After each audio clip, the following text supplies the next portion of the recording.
আসসালামু আলাইকুম এভরিওয়ান। এখানে হচ্ছে মাচা লাতে কীভাবে বানানো হবে সেটা দেখানো হচ্ছে। সো ফার্স্টে হচ্ছে এই গ্লাসের ভিতরে হচ্ছে কিছু পরিমাণ মতো মাচা পাউডার নিয়ে নেওয়া হয়েছে।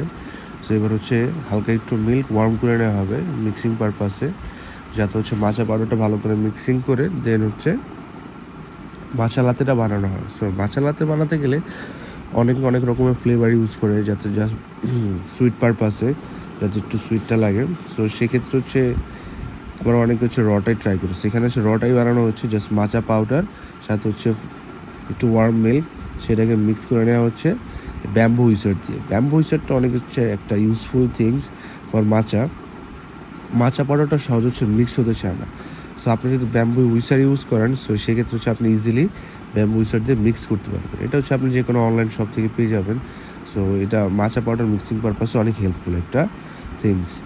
সো এখন আমরা দেখব যে কীভাবে হচ্ছে মিল্কটা ফ্লোট করে দেন হচ্ছে মিক্সিংটা প্রপার করে দেন হচ্ছে একটা সুন্দর লাতে আর্ট, মাচা লাতে আর্ট দেওয়া হবে এই কাপের ভিতর।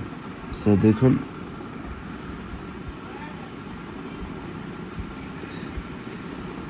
এই যে মিল্ক ফ্লোট করা হচ্ছে, মিল্ক ফ্লোটের ভিতরে হচ্ছে কয়েকটা জিনিস মেনটেন করা হয়। প্রথম হচ্ছে মিল্কের যে বাবলটা সেটা ক্রিয়েট করে নেওয়া হয়, তারপর হচ্ছে সেটাকে বলে আমরা স্ট্রেচিং বা কিচিং সাউন্ড বলা হয়। কিচিং সাউন্ড করে দেন হচ্ছে এটাকে ফার্স্ট রোলিং করা হয়, রোলিং করে দেন হচ্ছে এটাকে একটু হালকা বাড়ি দিয়ে তারপর হচ্ছে এটাকে পোর করা হবে। এই যে এখন হচ্ছে গ্লাসে পোর করা হবে মাচা পাউডারটা অলরেডি মিক্সড মিল্ক দিয়ে।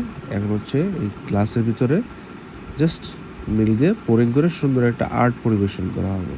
সো আস্তে আস্তে রোলিং করা হচ্ছে, রোলিং রোলিং রোলিং। এবার হচ্ছে পোরিং করা হচ্ছে 1 2 3 4 5 6 7 8 এবং শেষ।